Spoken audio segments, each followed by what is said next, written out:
redefining excellence.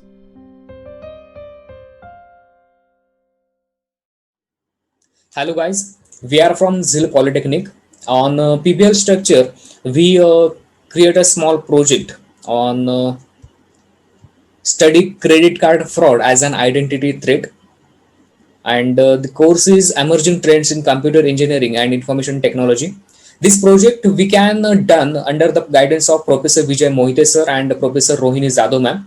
Our group members are myself Tejas Suryamshi, my friend Liaquat Subedar, and Adinath Jagtap. So some issue Adinath Jagtap is not present here, but still Liaquat Subedar, you can explain yourself.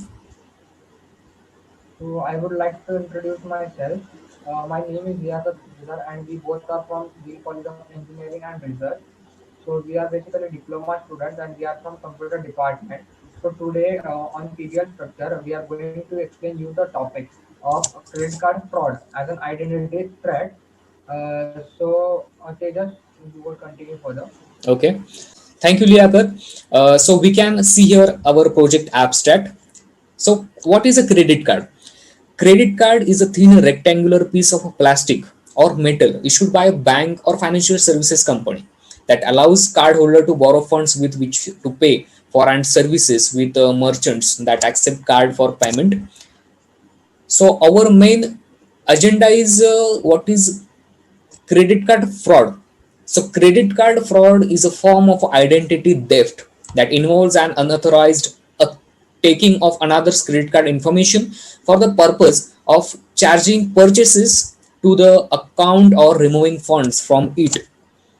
Fraud is one of the major ethical issues in the credit card industry. The main aims are firstly to identify the different types of a credit card fraud, and secondly to review alternative techniques that have been issued used in fraud detection.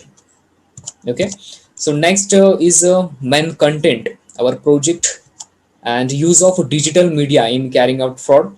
So Liaquat, I will convey you to explain some points in brief. Liaquat. Today I'm going to tell you about the digital media carrying out fraud in our day-to-day life. So the digital payment fraud are, so the first point is new forms of payment offer scope for confusion. So nowadays, due to the increase in the online transactions, have created a fraud-based environment. It is happening due to the explosion of smartphones with internet and online payment through the apps. The next point is request money fraud. So fraudster misuse the feature of UPI by sending a fake payment request with fake messages of entering your UPI PIN to receive money. The suggestion on this point is that do not enter any insecure UPI to receive money or to transfer money. And the third point is QR code fraud. So in QR code fraud, what many fraudsters do that they share a QR code to you over WhatsApp and ask you to scan and receive money in their account. So the protection of this point that you must not share your credit card details with any unknown person or with any stranger.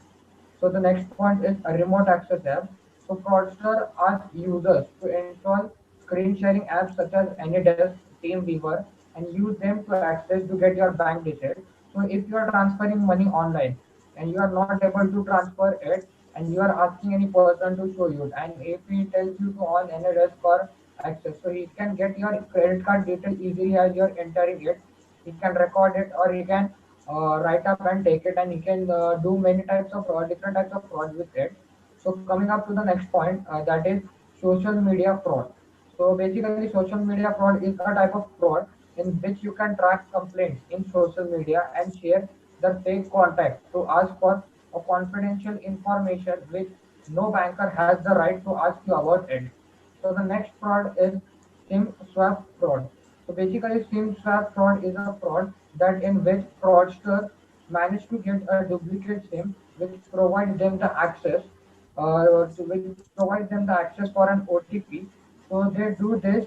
They do this for pretending to be a mobile company and ask you for the OTP for your transaction.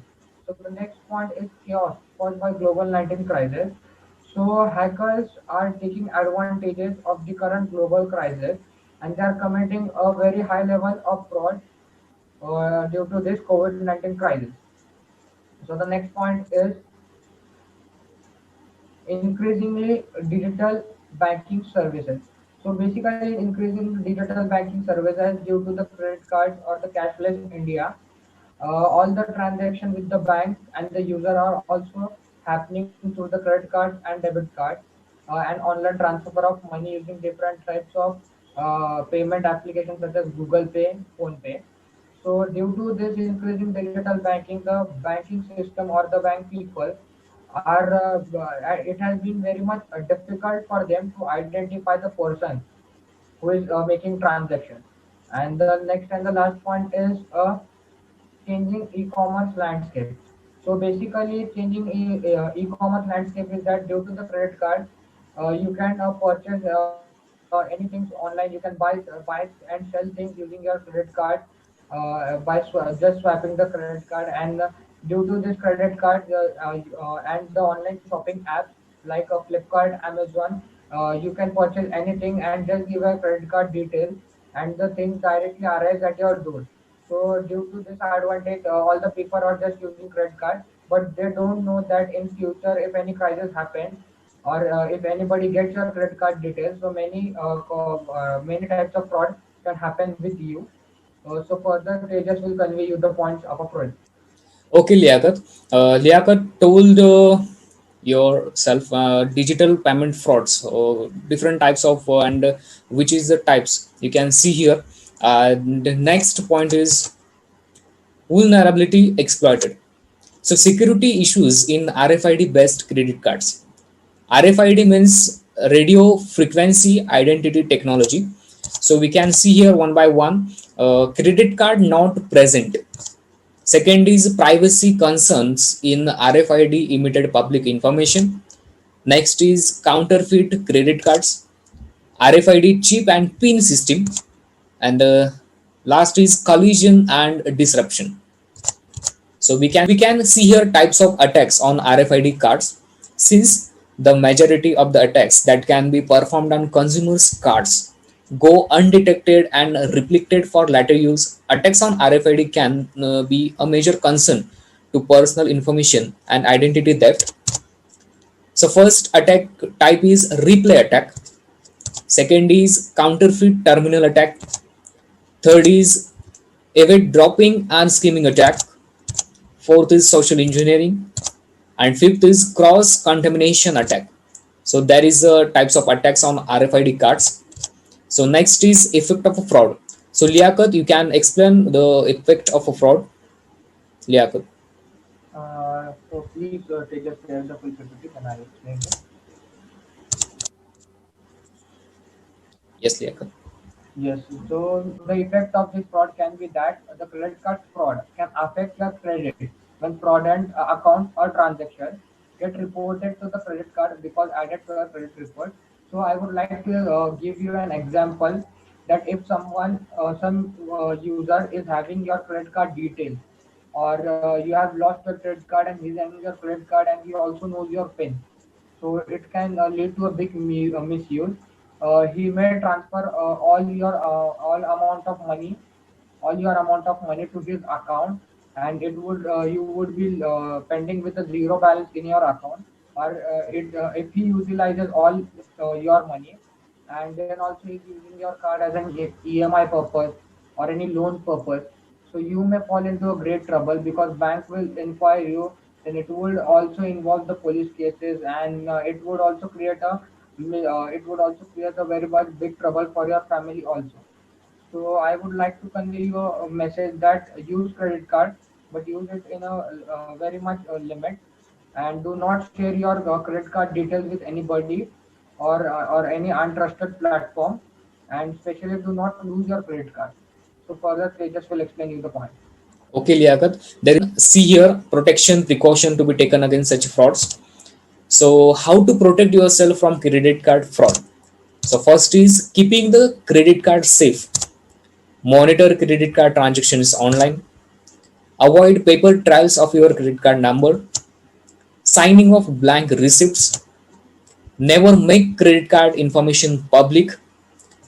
Next is double check your online transactions. Some people's not check the transaction on SMS or online internet banking. So people must be check double your transactions.